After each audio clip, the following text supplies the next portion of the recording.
Assalamualaikum warahmatullahi wabarakatuh. Izin masuk, izin memperkenalkan diri, saya Firda Halimatus Syadiah dengan NIM akhir 192 dari kelompok 5F. Di sini saya akan mempresentasikan hasil analisis dari jurnal kelompok saya, yaitu mengenai potential of sustained tubulosa extract in automatic acute alcohol liver injury via modulation of oxidative stress and lipid metabolism. Untuk latar belakangnya, hati merupakan organ utama yang berperan dalam metabolisme, detoksifikasi, dan menjaga keseimbangan fungsi tubuh.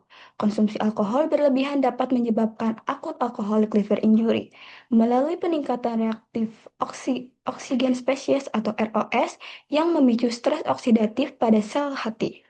Kondisi ini mengganggu metabolisme lipid sehingga terjadi akumulasi trigliserida, penurunan asam lemak tak jenuh seperti DHA, serta perlemakan hati atau steatosis.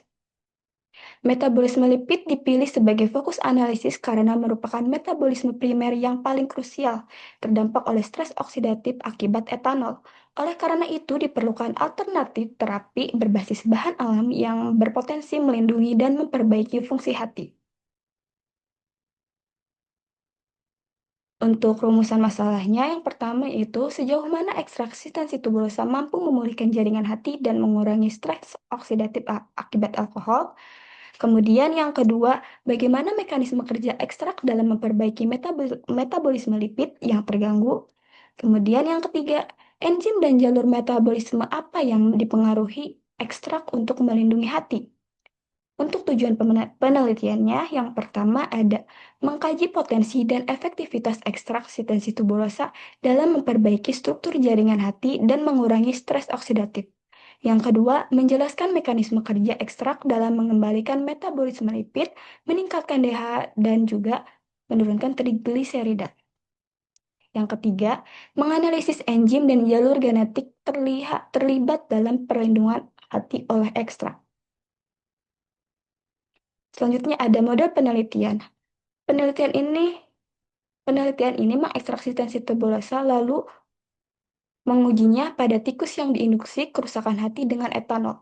Efeknya dianalisis melalui parameter biokimia, histologi jaringan hati, serta pendekatan metabolomik dan transkriptomik.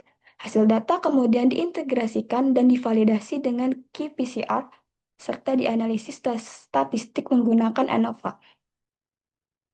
Untuk yang pertama ada preparasi sampel, yang dimana sampel batang kering sistensi tuburosa sebanyak 0,5 kg diekstraksi 2 kali dengan etanol 70%. Masing-masing itu 5 liter. Kemudian diekstrak dikonsentrasikan, kemudian di freeze drying selama 63 jam, kemudian dihaluskan dengan ball mill. Menghasilkan serbuk ekstrak siap dianalisis.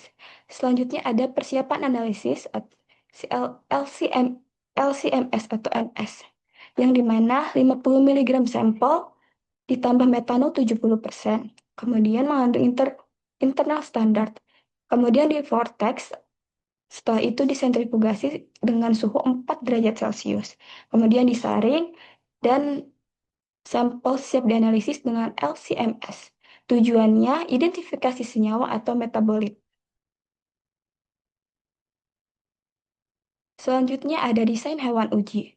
70 tikus jantan kurang lebih 6 minggu dengan berat 18-22 gram diaklimatisasi 1 minggu. Kondisi terkontrol pada suhu 21-20 derajat Celcius. Siklus terang atau gelap 12 jam. Kemudian dibagi 5 kelompok, yaitu kontrol, model, dan 3 dosis ekstrak. Kemudian ada perlakuan dan juga induksi. Ekstrak diberikan selama 14 hari. Kemudian kepada kelompok kontrol diberikan CMCNA. Dan pada hari ke-14, induksi etanol 56%. Kemudian setelah 5 jam, pengambilan darah, setelah itu pengambilan jaringan hati. Hal ini bertujuan untuk membuat model kerusakan hati akut. Selanjutnya ada parameter analisis. Yang dimana yang pertama itu untuk biokimia, ada AST, ALT, yang dimana ini untuk melihat fungsi hati. Kemudian ada TG dan juga TC, yaitu untuk lemak. Selanjutnya ada SOD, CAT, GSH, ini untuk antioksidan. Setelah itu ada MDA, yaitu untuk stres oksidatif. Untuk inflamasinya ada interleukin 6, interleukin 1 beta, dan juga TNF alpha. Analisis lanjutan yang pertama itu bisa pakai histologi, kemudian HE. HE ini untuk melihat struktur jaringan, yang dimana ada Eulred. Eulred juga untuk melihat lemak di hati. Kemudian ada metabolomik yang dimana ada LCMS plus PCA. Kemudian ada transkriptotomik dengan RNA sequencing. Yang terakhir itu ada statistik, yaitu dengan ANOVA.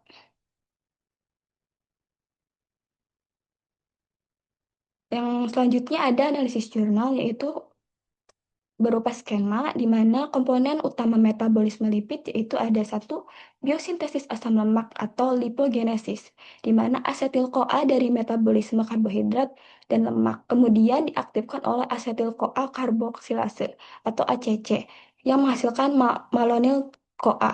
Malonyl-CoA digunakan oleh fatty acid synthesis atau VAS yang akan menghasilkan asam lemak jenuh, misalnya palmitat. Hasilnya ini akan penumpukan trigliserida. Yang kedua ada metabolisme beta oksidasi asam lemak, di mana asam lemak diubah menjadi asetil-CoA di sitoplasma, kemudian diangkut ke mitokondria melalui sistem Carnitine, yaitu dengan bantuan CPT1 dan CPT2. Di mitokondria, beta oksidase akan menghasilkan asetil-CoA, NADH, dan FADH2. Kemudian hasilnya juga akan berupa energi atau ATP dan juga pengurangan lipid. Yang ketiga, sintesis dan transport kolesterol. Asetil-CoA akan menjadi HMG-CoA, kemudian akan menjadi mevalonat melalui HMG-CoA redutase. Kolesterolnya berupa penunjang asam hormon steroid, membran, dan asam empedu. Kemudian dikemas dalam lipoprotein VLDL untuk didistribusi ke jaringan. Untuk enzim utama yang terlibat yaitu ada ACAT2 dan ACAT3, ini untuk biosintesis kolesterol. Kemudian ada SRBP1C yaitu untuk regulasi lipogenesis, dan juga ada enzim beta oksidase dan lipase.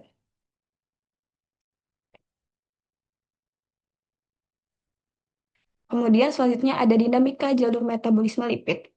Dinamika gangguan metabolisme lipid pada kerusakan hati alkoholik berpusat pada kegagalan komunikasi metabolik antara mitokondria dan retikulum endoplasma. Konsumsi alkohol secara akut memicu lonjakan rasio NADH atau NAD+ yang secara melumpuhkan efisiensi beta oksidase di mitokondria, yang menyebabkan asam lemak gagal didegradasi dan justru dialihkan ke jalur pembentukan trigliserida. Kondisi ini juga diperburuk oleh timbulnya stres pada retikulum endoplasma yang dipicu oleh akumulasi lipid dan stres oksidatif, yang kemudian mengaktifkan sinyal SRBP1C serta patologis untuk memacu lipogenesis de novo. Integrasi dari kedua mekanisme ini yaitu kegagalan degradasi lemak dan peningkatan sintesis lemak baru menjadi dasar utama terjadinya steatosis hepatik atau perlemakan hati yang masif.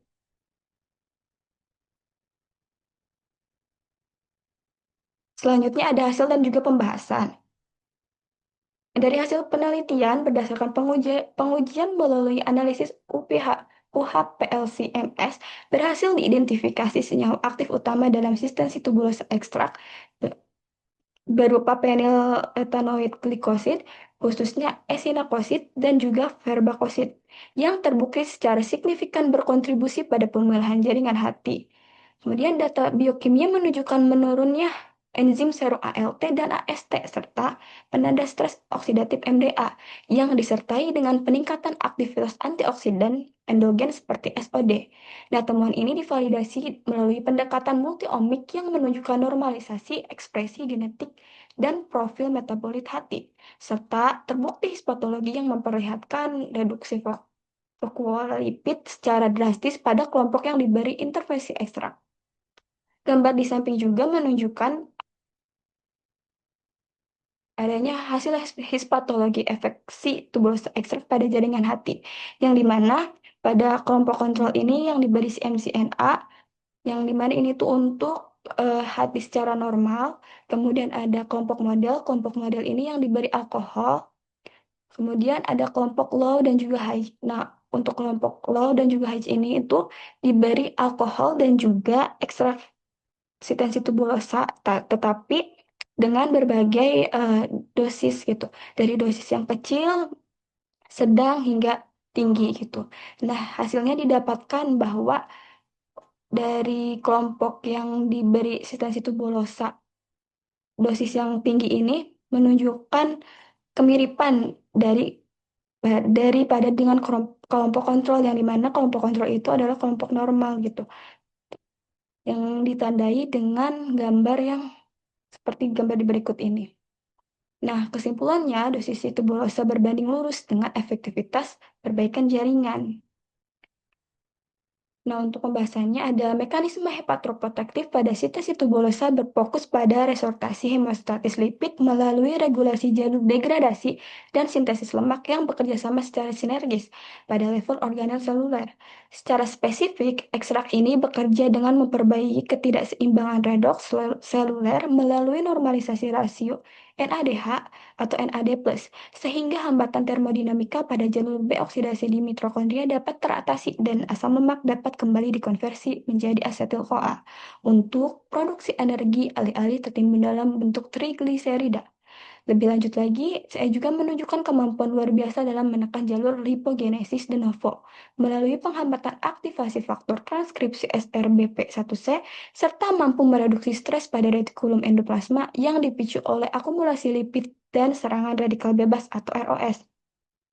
Dengan dengan memutus rantai sinyal kerusakan organel ini, CE tidak hanya menghentikan progresivitas steatosis hepatik, tetapi juga memulihkan fungsi fisiologis hati secara menyeluruh melalui integrasi jalur antioksidan dan perbaikan metabolisme energi di tingkat molekuler. Kemudian ada relevansi dengan konsep metabolisme primer. Yang pertama itu menunjukkan hubungan antara metabolisme primer yang dimana ada lipogenesis, beta oksidase, sintesis kolesterol, dan peran enzim utama dari ACAT dan juga SREB1C. Yang kedua ada mekanisme stres oksidatif dan peran antioksidan seperti SOD dalam menjaga homeostatis sel hati. Yang ketiga, interaksi organel dalam regulasi metabolisme lipid. Kemudian selanjutnya ada kesimpulan dan saran. Untuk kesimpulannya, ekstrak sintesis tubulosa ini terbukti efektif dalam memulihkan kerusakan hati akibat paparan alkohol akut melalui perbaikan menyeluruh pada metabolisme lipid. Saya juga bekerja dengan menormalkan rasio NADH atau NAD+ sehingga hambatan pada jalur B oksidasi di mitokondria dapat diatasi, memungkinkan asam lemak kembali diubah menjadi energi dan tidak terakumulasi sebagai trigliserida. Selain itu juga, SE menghambat proses lipogenesis de novo melalui penurunan aktivasi faktor transkripsi SRBP1C dan ekspresi gen sintesis lemak.